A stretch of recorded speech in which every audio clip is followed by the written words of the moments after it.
Good morning everyone. आज हम पढ़ेंगे इंग्लिश रीडर की स्पेशल सीरीज में क्लास 5th बुक का चैप्टर 3 द ग्रेट पेनियन, महान बर्गर। इस चैप्टर का पूरा हिंदी एक्सप्लेनेशन करेंगे।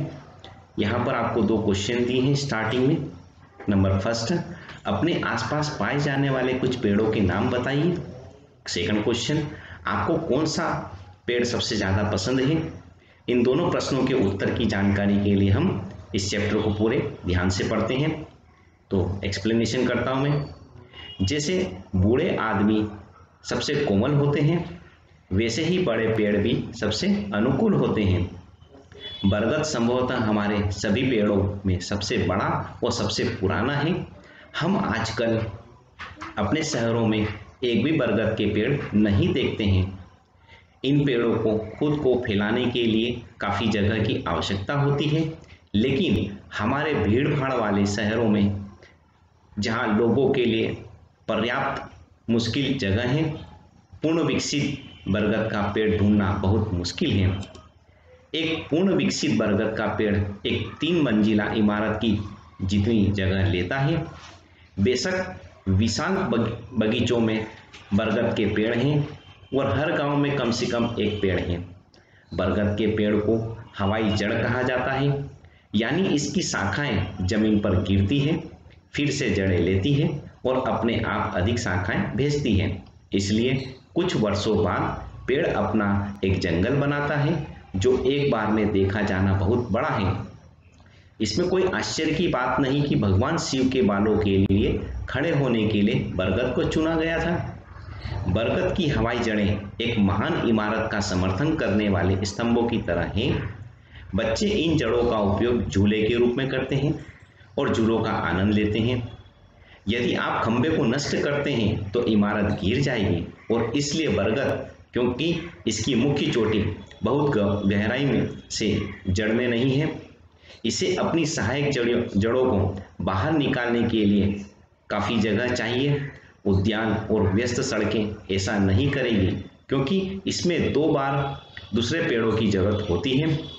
इस पेड़ को एक घर के करीब नहीं लगाया जाना चाहिए, अन्यथा आप अपने बेडरूम की दीवार के माध्यम से एक शाखा पा सकते हैं। बरगद के पेड़ के नीचे हमेशा शांत, अंधेरा और छायादार होता है, और यह चढ़ाई के लिए एक अच्छा पेड़ है। आप बिना किसी कठिनाई के इसकी शाखाओं पर चढ़ सकते हैं और इसके गिरने का कोई खतरा नहीं है। यह सबसे आरामदायक पेड़ों में से एक है, जिस पर आप आसानी से बैठ सकते हैं। कोई भी इसकी विस्तृत टंग के खिलाफ झुक सकता है और एक किताब पढ़ सकता है, और कोई भी आपको परेशान नहीं करेगा, क्योंकि आप पूरी तरह से व्यापक चमकदार पत्तियों से छिप जाएंगे।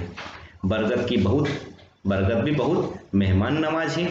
लड़कों और लड़कियों के अलावा इसे बड़ी संख्या में अन्य आगंतुक जैसे पक्षी, गिलहरी, कीड़े और अन्य उड़ने वाले लोमड़ियां मिलती हैं। कई दिलचस्प जीव वास्तव में पेड़ में रहते हैं, जो कि विभिन्न प्रकार के किराएदारों के लिए सही निजी अंधेरे कोनों से भरा हुआ है। बरगद एक होटल की तरह है, जिसमें कई अलग अलग परिवार एक दूसरे को परेशान किए बिना एक साथ रहते हैं। जबकि इसके युवा पत्ते अभी भी गुलाबी और नर्म हैं। इन्हें नाजुक मानचित्र तितली द्वारा दौरा किया जाता है, जो इसकी देखभाल में उसके अंडे छोड़ देता है, और छोटी धारीदार गिलहरी उस पर मीठा और चिपचिपा शहद खोजती है। इसलिए अनुकूल बरगद हर आगंतुक को कुछ न कुछ प्रदान करता है। हर कोई अतीत की यादों को संजोता है, और इसमें पुराने बरगद के लिए एक तरह का विश्वास है। वास्तव में हम लोगों के दिमाग में यह छाप है जो बरगद को अमर बनाते हैं।